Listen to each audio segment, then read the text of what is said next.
दिल्ली के जंतर मंतर से एक बार फिर ऐसा दावा सामने आया है जिसने पूरे आंदोलन को नई बहस के बीच प्रोटेस्ट करून 1.5 महिना झाला. काय झालं? तुमच्याने काही होणार नाही हे करण्यासाठी फक्त एकच मुलगा पाहिजे आणि तो म्हणजे धर्मेंद्र प्रधान बोलताय का भैया गायकवाड बोलतोय किंग मेकर ग्रुप अध्यक्ष यावला. नाही एवढे लाखो पोरं आंदोलन करताय तुमच्यापर्यंत त्यांचा आवाज पोहोचतोय का नाही?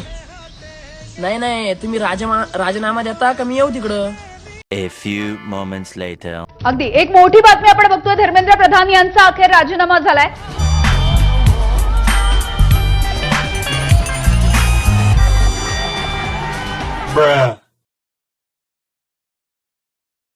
तर कसं काय जेनझिनो मजेत ना? कोणाचं निधन झाल्याच्या नंतर आपण काय करू?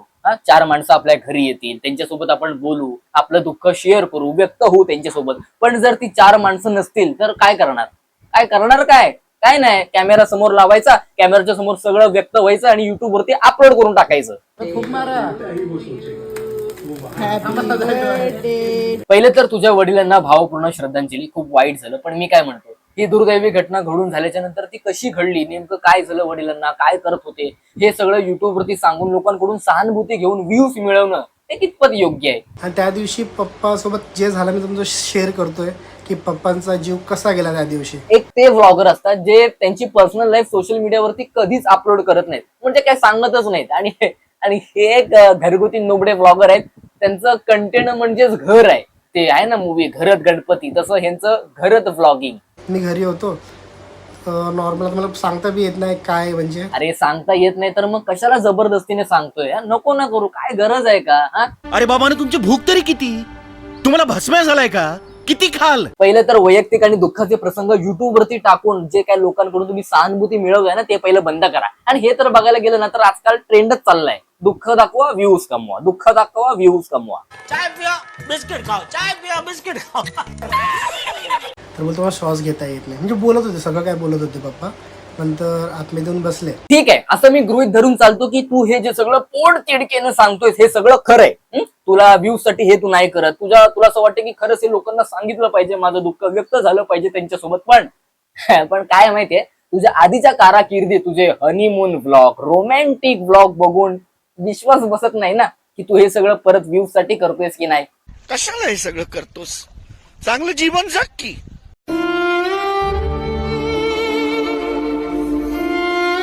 हे असे फोटो दाखवून मागे इमोशनल बॅकग्राऊंड म्युझिक टाकून तुला काय वाटतं लोक ढसा रडतील? अरे लोकांसाठी ही फक्त एक व्हिडिओ आहे, एक कंटेंट आहे. ते लोक रडणार नाही. तू काय मूवी नाही दाखवत त्यांना की ते खरंच रडतील. ते तुझे इमोशन्स आहेत ना. पप्पा माझे सासरे कधीच नव्हते, मी कधीच त्यांना सासऱ्याच्या नजरेने बघितलंच नाही. टायटल मध्ये सासऱ्याच्या ऐवजी पप्पा टाकायचं ना. अरे खरंच म्हणजे खूप कसं तरी वाटतंय. ते शब्दात सांगू शकत नाही, ते मनातल्या गोष्टी मनातच राहिल्या त्या. हेच तर म्हणतोय मी की प्रत्येक गोष्ट सांगणं गरजेचं नाहीये सोशल मीडियावरती. काय गोष्टी आपल्यापर्यंतच ठेवायच्या. पण तुम्हाला कधी कळणार आहे काय माहिती. ह्या घरगुती नुबडे ब्लॉगरना माहितीच नाही की काय टाकायचंय आणि काय नाही. मी तर म्हणतो ना, काही वर्षांनी पागल होतील. ह्यांच्यासाठी प्रोटेस्ट करावं लागणार की घरातले कंटेंट दाखवणं बंद करा. आता आपण या ब्लॉगरचा विषय बंद करूया आणि आता आपण रील स्टार कडे वळूया. आमच्याकडे पाणी आहे ना, आमच्या बाथरूम मध्ये. अरे काय करत लय कटकट लय कॉल राहत्या. एवढीच कटकट होते तर तुम्ही राजीनामा देऊन टाक ना इंस्टाग्राम वरून. तुम्ही बी सांगत जा, मला कॉल असलं काही काम असलं तर सांगत जा, करून देईल. काय विषय नाही, आपला नंबरच आहे ओके मध्ये डायरेक्ट. भैया ते 1.5 महिना झालं मुलं प्रोटेस्ट करताय, त्या धर्मेंद्र प्रधानला फोन करून सांग की राजीनामा देऊन टाक. धर्मेंद्र प्रधान बोलताय का भैया गायकवाड बोलतोय किंग मेकर ग्रुप अध्यक्ष यावला. नाही एवढे लाखो पोरं आंदोलन करताय. प्रोटेस्ट करणाऱ्या मुलांचा आवाज त्या धर्मेंद्र प्रधान पर्यंत गेला नाही. भैया गायकवाडचा डायरेक्ट फोन. नाही एवढे लाखो पोरं आंदोलन करताय तुमच्यापर्यंत त्यांचा आवाज पोहोचतोय का नाही? नाही, कसा पोहोचेल? कारण त्यांनी कानामध्ये नीट पेपर टाकलाय ना. नाही तुम्ही राजीनामा नाही, राजीनामा देता का मी येऊ तिकडं? खरंच जा. मी तर म्हणतो तुझी तर भैया गायकवाड गरज आहे तिकडं. आणि तुला कसं एक्सपिरियन्स पण आहे ना, डोंगरावर तू फटके खाल्लेस खूप वेळा. सो तू आरामात टिकशील तिथे. आणि पोरांना न्याय पण भेटला पाहिजे आणि तुम्ही राजीनामा पण द्या बरं, नाहीतर मी येऊ तिकडं. धर्मेंद्र प्रधानचा आवाज येत का नाही समोरून? म्हणजे ह्याने कानामध्ये ब्लूटूथ पण नाही लावले, समोरून आवाजच येत नाही. म्हणजे हे रॉंग नंबर आहे. आणि पोरांना न्याय पण भेटला पाहिजे आणि तुम्ही राजीनामा पण द्या बरं, नाहीतर मी येऊ तिकडं.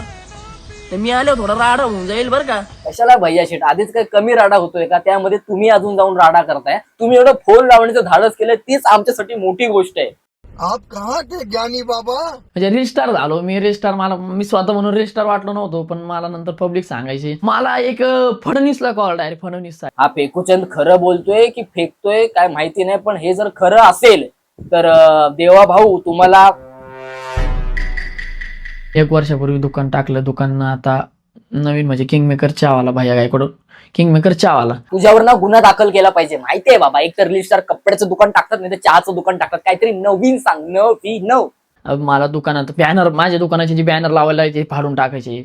माझं दुकानाचं काम चालू केलं मी, ते बॅनर फाडून टाकायचे. माझ्या दुकानाला काही ना काही रिकामे उद्योग करायचे. कळलं तुला लोक तुझ्यावर किती प्रेम करतात ते? मला इथं खरं म्हणजे चाकू लावलं होतं, म्हणजे असं चाकूचं लावलं होतं तिथं आपलं. शर्ट फाडल्यानंतर म्हणजे शर्ट फाडला वगैरे मी पळायचो का तो. याची बडबड ऐकून असं वाटतंय की मी मूवी मधला सीन बघतोय.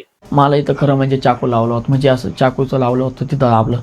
शर्ट फाडल्यानंतर म्हणजे शर्ट फाडला वगैरे मी पळायचो का तो. म्हणजे मला सापडतो मी एकटाच फिरायचो कुठं पण, शर्ट नाही अंगात घालायला काही नाही. ब्लॉगर झाला, रील स्टार पण झाला. आता आपण भेटूया डिडोच्या मित्राला.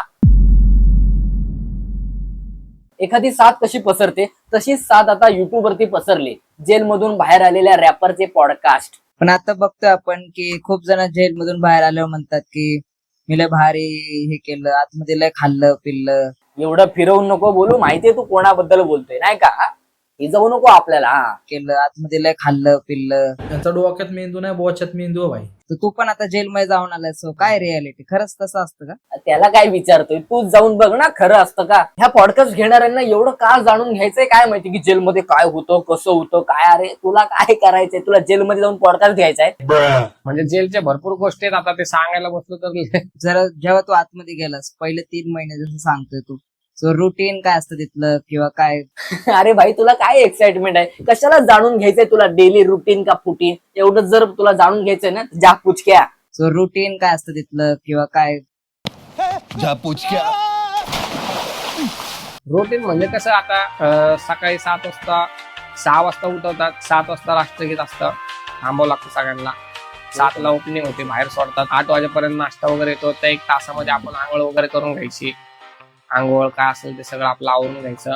जेवण एवढं काय खास नाही जेलमध्ये. जेल आहे ते, 5 स्टार हॉटेल नाही की तुला जे पाहिजे ते देतील.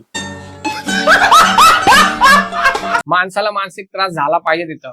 नॉनव्हेज मिळतं का? अरे भावा तुला कसल्या चांबर चौकशा आहेत? हा, नॉनव्हेज मिळतं का म्हणे? अरे ते जेलमध्ये गुन्हा करून गेलेत, चांगलं काम करून नाही गेलेत की त्यांना मस्तपैकी चिकन हंडी, चिकन लॉलीपॉप वगैरे देतील. तर त्या मनी ऑर्डर मधून ते कट करतात. किती लागतं? समजा नॉनव्हेज मला खायचं जेलमध्ये, किती पैसे लागतात? अरे हा कोण आहे एवढं डिटेलिंग मध्ये? भाई तू जर एवढी डिटेलिंग अभ्यासामध्ये केली असतीस ना, तर आता तू डॉक्टर बनला असतास. धर्मेंद्र प्रधान बोलताय का भैया गायकडून? डॉक्टर इन्कलाब जिंदाबाद. असले डेंजर मारतात ना भाई मग जेलमध्ये. 8-8 जण मारतात. कांबळे शॉट म्हणतात, ऐकलं का तुम्ही कांबळे शॉट? माहिती माहितीये? याला कसं काय माहिती कांबळ शॉट म्हणजे? याने पण त्याच्यामध्ये अजून एक मी बघितलं की जेलचे मी पण काही पॉडकास्ट केले. सो त्यात एक रूम असते जी पूर्ण अंधार असतो, म्हणजे क्वारंटाईन केलं जातं ना का, असे काही रूम्स असतात. तुम्ही दोघं पण त्याच रूम मध्ये बसलेत, पूर्ण अंधार करून टाकलाय. असं वाटतं ह्या दोघांनाच क्वारंटाईन केलंय. तुला आता काहीतरी करून दाखवते. तर मी जेलमध्ये 23 गाणे लिहिले भाई. 23 गाणे लिहिले मी. मला एक गोष्ट कळत नाही, जेल म्हणजे ह्यांना नेमकं वाटतं काय? जेलमध्ये असं काय आहे की भाई सगळेच तिकडे जाऊन गाणी वगैरे लिहितात? त्या डिडोने भाई पत्रामधून काहीतरी गाणे वगैरे लिहिले. ह्याने 23 गाणं लिहिलेत. 23 गाणं लिहिलेत बाबा. ते प्रोटेस्ट वगैरे करतात मुलांवर, त्यांच्यावर एक गाणं लिहून टाक. त्या गाणं लिहायला परत जेलमध्ये जावं लागणार. बाप का, दादा का, भाई का, सबका बदला लेकर अथरा. माझी एक हॅपी एंडिंग पण मी दिली. ते गाणं पूर्ण गाणंच येते. ते गाणं मी आता सोडलं लवकर. सोडा चायला लवकर. तुमचे पॉडकास्ट बघून बघून कंटाळा आला. तुम्ही नुसतं फक्त आबाळच हेपळताय, नुसतं पॉडकास्ट चालले त्यांचे. तो डिडो, त्या डिडोला किती 2 महिने झाले पॉडकास्ट टाकून, अजून त्याचं गाणं आलं नाहीये. अभी बदत आहे भाई, अभी बदत आहे. ते लोक मला आठवण काढतात की भाई कुठे आहेस तू, काय वगैरे काय चालू आहे तुझं? ते गाणं पूर्ण गाणंच येते. ते गाणं मी आता सोडलं लवकर. किधर है एवरीबॉडी? सबके सब चोर हैं साले. इन सबके नाम उस लिस्ट में डाल दो, सबके. तर बस आजच्या व्हिडिओमध्ये एवढंच. ही जर व्हिडिओ तुम्हाला आवडली असेल तर लाईक करा. लाईकचं एम ठेवूया आपण 1000 लाईक करून टाका. तर चला भेटूया एका पुढच्या व्हिडिओमध्ये. टाटा.